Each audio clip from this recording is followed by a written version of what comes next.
Swerteng gabi, heto na pa ang resulta sa ating STL Pangasinan.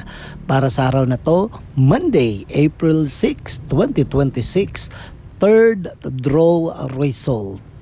Ihanda nyo na mga STL tickets nyo at heto na ang resulta ngayong gabi.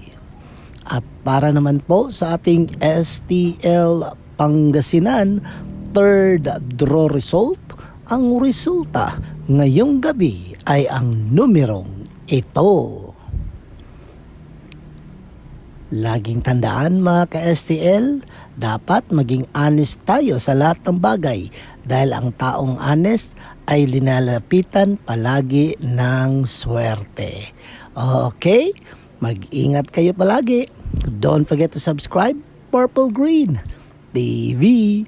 Paki-like, share at comment po. Thank you!